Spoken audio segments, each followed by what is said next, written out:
is our first legislative workshop, and really it's kind of brief. We don't want to keep you guys here long. So 104th Senate legislative workshop. The first question is, a lot of you guys are kind of vague on this, that there are 3 different types of legislation that you can pass. You have resolutions, recommendations, and bills. Okay, and so we're going to go over the briefs of those. 2 resolutions, there are 2 types. You have binding and non-binding. Non-binding, all resolutions affect the inner workings of the Senate. So non-binding would be something like making we had a bill last year that proposed saying I'm sorry for something. It's really matters of, triviality. It really doesn't matter much. It's just something that we say to, an outside organization, or reflects our beliefs, stuff like that. So they're important if you want to do something ceremonial, essentially.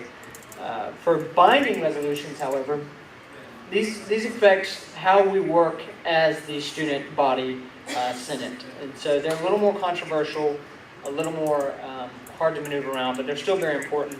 As an example, the iClicker, I think Kirkland asked about them, the iClicker process would have to be a resolution, because that affects how we work in the Senate, okay?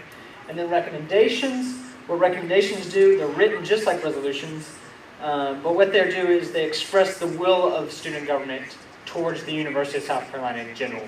Typically, recommendations are toothless. You can't really do much with them. But they express our will about changing maybe academic policy. Say, for example, if someone didn't like the idea that we're getting rid of 8 o'clock a.m. classes, we could make a recommendation. Of course, it would have to be approved by the entire Senate. But that's what recommendations are for as well. So non-binding resolutions and recommendations are very similar in that they're kind of teethless. They don't really have much to do. And then, of course, bills. Bills are the big ones. They're written to change student government codes. They can amend an SG board charter, like freshman council, since we have control of that, and amend the SG constitution. They are a little more controversial, so they take a little more time. But those are the 3 biggies. And again, if you guys need any help with this, I'm literally always here. So please come to me. We really want to get legislation going. Okay. As far as writing it, because this is where we're getting to the technicalities. Resolutions and recommendations are written the same, except for different titles. Just some kind of the basics. If you want to write it yourself, you go to Word, the page layout tab, select line numbers continuous. I don't know if we have any legislation that y'all kept from the student retreat, but you notice along the page line, they have numbers, that number where you can, if you're trying to point out a specific line, you can say line number 3, etc., etc. The font should be Courier New, size 11. But here's the cheat sheet that makes it so much easier. If you go onto Blackboard, if you go onto USC Student Government, click on the Senate tab, or I think it's the Legislative Branch, then the Senate tab, we have not only old legislation for you guys to use, but we also have the formats for you guys to use recommendations, resolutions, and bills. So you don't even have to write it yourself. You can just plug in what you want. So if we could actually show some examples of these. That's all right. We're good. We're going to pull up, this first one is a resolution. Can someone tell me if this is a binding or non-binding? Does anyone know? Just take a gander. It doesn't really matter. I'm not going to yell at you if you do it wrong. This is binding. Da-da-da-da. Nice. You've ever said that? So I get really happy about this. All right. So binding, because this affected last year, written by Senator Jackson, affected how we did something in the student body. We wanted to save paper, so this was the way to do it. Pretty much, this is the entire format you would follow. As you can tell, the SBL 103 at line 3, that's going to be your number. We assign the number, okay? Then you go down, line 4, introduce yourself. You can have co-sponsors, whoever wants to sponsor with you. Line 6, this is the to line. This introduces your topic, okay? So this is what you see a problem with. This is your topic. Going down to the whereas. You keep the whereas on all of them and the and where it's bolded.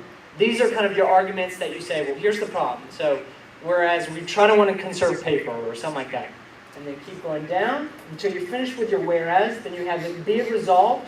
And then all the that's are the stuff that you want changed, okay? So really, the paper itself is your argument for what you want changed. Be it resolved, and then if you keep scrolling down, you have the signatures that make it complete. All right, so next one. Remember, that was binding. Oh, another resolution. What type of resolution is this? Boom! Nice. Good job, Richard. Lindsay. Not Richard. So anyways, this was kind of simple. It was saying we expressed our deep sympathy for Andrew Shorsten, who passed away. And it's the same format. You have your arguments, the whereas, the whereas, the whereas, and then be it resolved, that, sign, bada boom. Alright, and then the final one that we have to show you guys.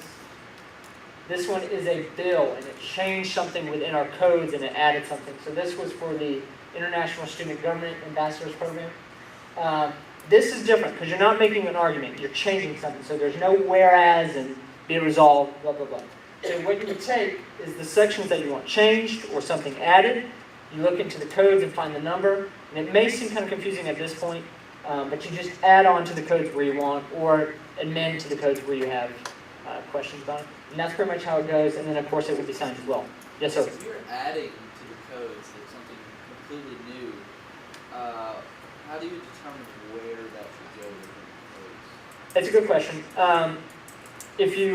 Most of you guys didn't bring them. Well, actually, yeah, you did. I mean, the codes are split up into executive, legislative, judicial, and stuff like that. So you go there and peruse. If you can't find it, come to me. That's what I'm going to say. We'll find it together. But I mean, it's pretty. They have headings. It's not like it's just paragraph after paragraph. I mean, but there's like decimal points. I mean, how do you know exactly where you? Well, it depends. Like if you want to add something, you just add after where it would be appropriate after the heading. So say you wanted to change, you wanted to add an office to the vice president's staff. Then you just find the section that dealt with his staff, go to the very bottom, find the last number there, and add a number. That's just at the end. Yep, just at the end. If you want to amend, you would have to go to the actual phrase.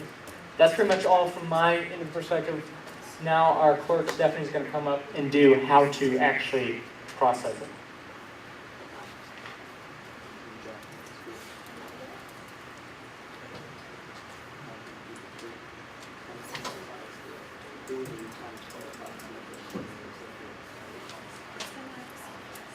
Alrighty, I'm just going to talk to you guys about how to actually turn in your bill, the process of arguing and getting it passed. Turn it to me at the executive email by Mondays at noon, because we want to review them in Rules Committee that night for debatability. And that will be placed on the first reading calendar as we announced, and then there's nothing there, but hopefully we'll fill it up soon. I'll read it aloud, and there will be no debate at that point.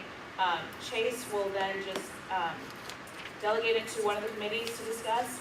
And it's really, we encourage you guys to, if you're sponsoring a bill, go to that committee, make yourself heard, and then it will be sent back to me. There might be amendments made, and then from then on, it'll be put on the second reading calendar. I just add to that first one.